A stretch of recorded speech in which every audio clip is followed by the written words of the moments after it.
everybody. What the Flick? Coming in a little late with our reviews of the Netflix series Jessica Jones. But here we are. I'm William Bibbiani, Meredith Placko, Kim Horcher, Francis Maxwell, dressing as much like Kilgrave as possible. Trying to.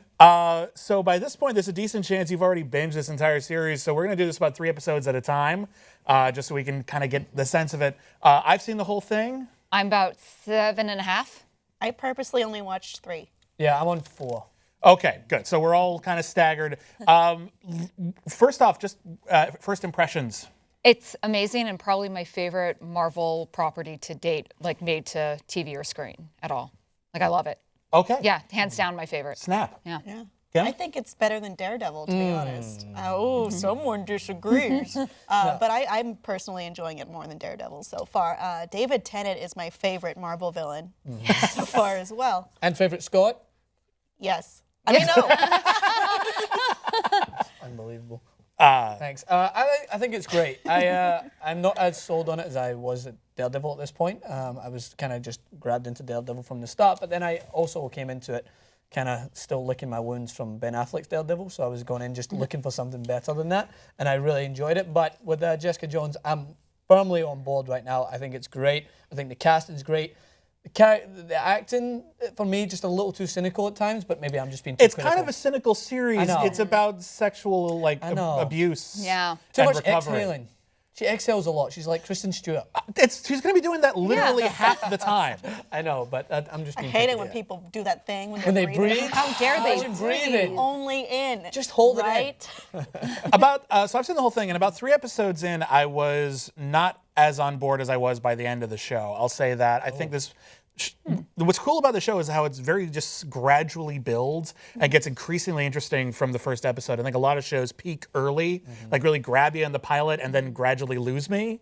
And here it's just getting better and better and better. I feel like the pacing was a little slow initially, and then as they start building, it's really, really great. But you mentioned a thing where Kilgrave is your favorite Marvel villain now? Yeah. Yeah. He's fantastic. David Tennant was born to play a villain, and I don't know, maybe not the I don't know. I think a lot of us first saw him in Harry Potter and the Goblet of Fire doing that weird thing with his tongue.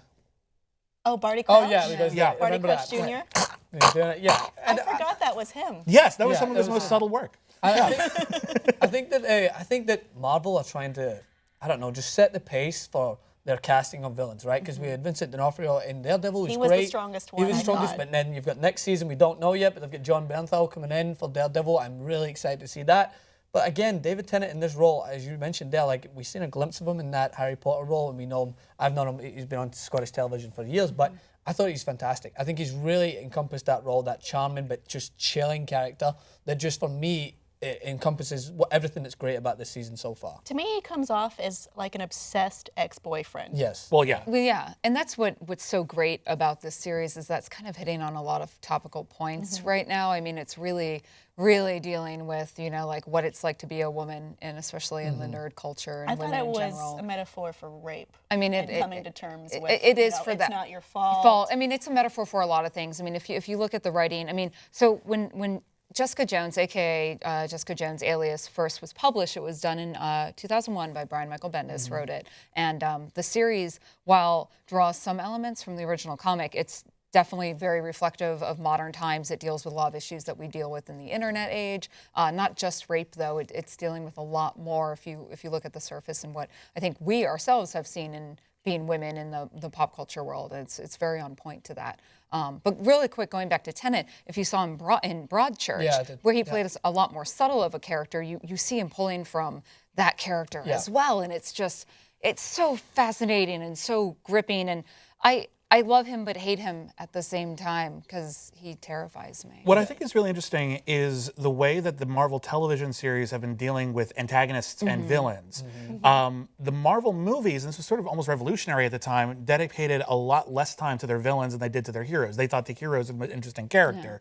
But now that they have 13 hours to do it, we're really starting to get far more interesting and rich villains, even more so, I think, than the comics. Because I remember reading Alias, and the Purple Man's storyline was Jessica Jones's backstory, but it wasn't the bulk of the series. Here, the entire show with like one or two short asides, she doesn't even take on that many other cases. No. It's just about dealing with this one villain who is that terrifying and creepy. Yeah, and what I like about Jessica Jones, right, and I did some research. I'm not as familiar on the comics as I am with Daredevil and everything else, but it seems like she's kind of been, she's tried, from what we understand in the show, looking at it, she's experienced the heroic side and she doesn't really want to deal with it anymore. She's tried it, she's away from it, she's over it basically, but now she's drawn back into it because this is so personal. Like when you see Daredevil, I'm going to reference it a lot because I love obviously what Netflix are doing with it, but you never really, you felt that personal connection between him and Vincent D'Onofrio later in the season. From the get-go, it seems personal. Like obviously it is with Jessica Jones. She has got a personal vendetta against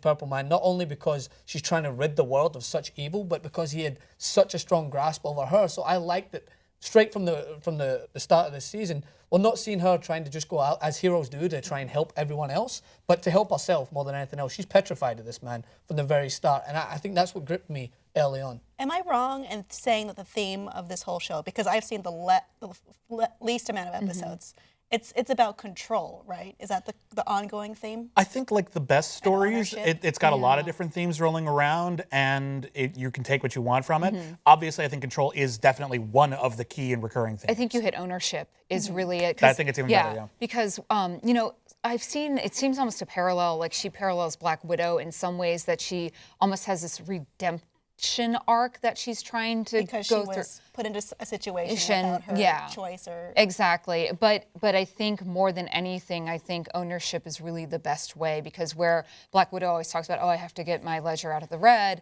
you know, Jessica Jones is really trying to struggle with dealing with whatever it is she has done and coming to terms with it, and not necessarily trying to make the world better, because you don't see her trying to just redeem herself. It's just trying to like live her life and own up for what she did. Yeah, I mean, I think the opening narration she does, which is, you know, this city never sleeps and it likes to sleep around, and it's cheating is good for business. And sounded a lot like Veronica Mars at the beginning there. This is her lifeblood, is how bad people are. And she's not actively like, I'm going to stop all of it. You know, I'm going to be the hero of Hell's Kitchen. Yeah. I think, I know it's so easy just to blend everything into a general discussion. From episodes 1 to 3, like looking solely at the pilot to start with, like, I mean, I set myself up for a very, I would say, cynical aspect to the show from the early stages, but I didn't set myself up for that ending. Like to see the character. The first episode? Yeah, for the first episode. To see her murder her family. Yeah. Just basically, for me, it threw me straight into how severe this antagonist is going to be. Like, he has no boundaries. And to have... to see such an innocent character come into such a cynical world where she's already viewing the worst, and then when she thinks that she can let her guard down and she's finally rescued someone, bang, like she kills her family in cold blood right there. I was thinking to myself, all right, this is as serious can be, and I love that serious side that Marvel has taken through Netflix. That's what I love. They have the ability to do so. I was genuinely shocked at how dark it went, and that's how we felt during Daredevil too, if you remember. And I like how I don't know if I like it, but I did notice like the color palette got narrowed down a lot like Daredevil's did, especially when we get to poignant, dark scenes. Slightly different. Well, I want to talk about some of the supporting cast. Luke Cage is going to have his own series I love soon. him. Isn't he awesome? He's Holy amazing. crap. He's great. Mike Coulter in that role is fantastic. Yeah. And I love that they're setting him up now in Jessica Jones, because I think he's such a rich character on his own, but to give him some airtime now and to lead into whatever they do with Luke Cage, I think is going to be fantastic, because their stories are so entwined in the comics anyways that, you know, it could give... We might see Jessica in his series, we might not. It remains to be seen, but I think it's really good to just give that dynamic now. And if you look at it structurally, so often in a superhero story, the superhero, who generally is male, has a love interest, and that's kind of their whole function in the story.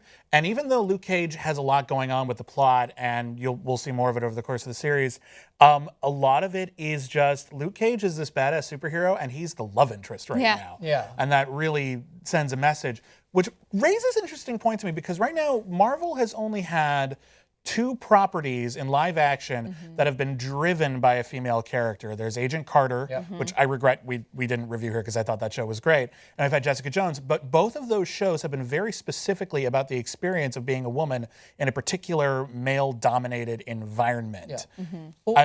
thoughts? I mean, like, I think they're both great, and I think they handle it really interesting ways. Well, but and it could be easy to kind of just sugarcoat that this is focusing on women's struggles in everyday society, because they could just focus on Jessica Jones, but have the rest of the antagonists and maybe everyone else be male and kind of go back to the norm. But they also have obviously, I don't know her name, but she was Trinity in The Matrix. Carrie-Anne Moss. So her character as well, she's dealing with her own struggles, trying to come to terms with, we've got a lesbian couple straight away, which is in the midst of a divorce. So it's so broad in its how it's exploring females in everyday society, that it's striving forth the message that this is going to be particularly drawn towards females. And I love that about it, because they could have just focused on Jessica Jones as the main character and kind of took it in different directions everyone else. They could have Luke Cage's own storyline going on, which we will get. But at the moment, from what I've seen, we've not seen much of him other than his development along with Jessica Jones's character.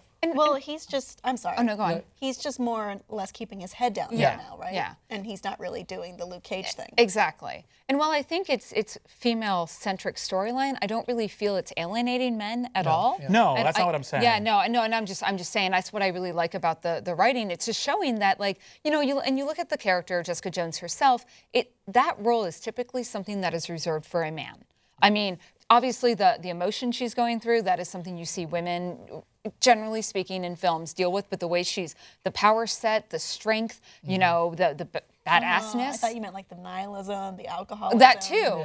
Yeah, but that's also, I mean, that sort of role is, you tend to see men in those roles. And that's a Humphrey Bogart thing. Yeah, it is. And it's really nice to see a woman cast in that role, and it's not like genderfied for her. Like, I really like they're not playing her as like as more of a female character in Hollywood. Like the dynamic of this show is so appealing to me for many reasons. The content, what she's going through, but the way she's written and the way everyone is written, I feel like that we're finally seeing what Hollywood is capable of, and it's speaking to a larger audience of like, wait, this is being written for who we are. Yeah, and I think that's also portrayed through, is it Trish? Trish's character as well, because like you can see her, right? She's obviously going through her own issues and trying to prepare herself for what I'm guessing we'll be getting told more so going on. Again, I'm not as familiar on what her backdrop is with Purple Man, whether or not she's preparing herself in case something comes around. But even when it shows the complexities that she's gone through, she's trying to train, she's trying to make herself stronger, but then when she's up one-on-one against a man, she's overcome by the strength and the fear, and it showcases all the different dynamics I think of females in society today. Like, you can prepare yourself as well, but then when it comes to a situation like that, nothing prepares you for the shock. Like you were mentioning it earlier, that one scene was so gripping to me, because I was generally like petrified for her. You seen it in her face. She was trying to stand up against a male who was just sent out to kill her, and she couldn't overcome her own fear despite all her efforts. And when she was underneath him choking her, like, that's one of those scenes where you're trying to catch your own breath. You're like, I couldn't stop that. But I mean, her character for me is one of the most impressive early on, I think, as well. Well, it's another idea that's represented, I think, in that character, who, of course, in the comics is also Hellcat, but I guess we'll wait for season 2. She's also famous, and one thing we see, I don't know if we've seen it a lot at the beginning, but as the show progresses, we see more people feel just sort of entitled to talk to her and to hit on her and make that sort of more ownership. I'm sure no one here has any idea what that's like. No. Nothing. So when she punched that guy. Yeah. What's interesting to me is that there's actually a series coming out on AMC soon, Preacher, in which the protagonist has the same power as Kilgrave. He can just make him do whatever he wants. And I feel like Jessica Jones is basically just like, there's nothing cool about that. Yeah. Even if you're not evil, that's horrifying and gross. Yeah. And by the end of, I think it's episode 3, it ends with the whole family coming after him to kill him. Yeah. Dear God, there's something just like so. It's something so cool about a show that isn't episodic, that isn't a Monster of the Week. Like, and I love The Flash, but it's Monster of the Week. And this week it's Grodd, and this week it's Golden Glider. Ha! And it's just like, no, here's just someone who is so unstoppable and so scary. When was the last time we were scared by a supervillain? Like, actually, just like, what if this person was real?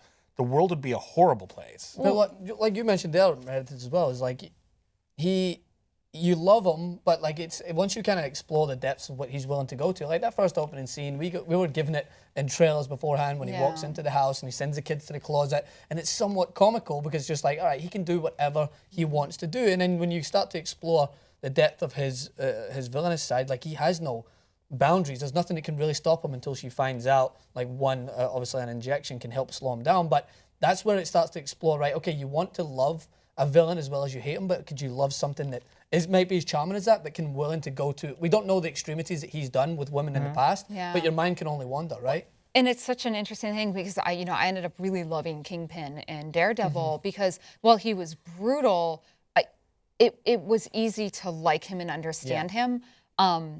With Kilgrave, it's a lot harder given the fact that like you take away his powers, there's still a lot of, I mean, there are men who manipulate and emotionally abuse and physically abuse women. He seems very emotionally immature. Yeah, and he does. Like, he just takes what he wants. Yeah. Very self-righteous certitude. Yeah. Literally, no one's ever told him no. Exactly. Yes. But you know, you take the powers away, there's still people in the world that do that, and it's hard to love someone like that. But the performance is so genuine and so perfect. Like it's still great. Like you have to.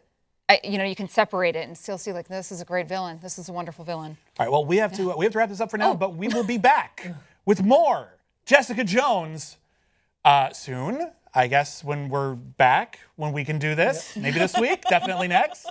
That'll be neat.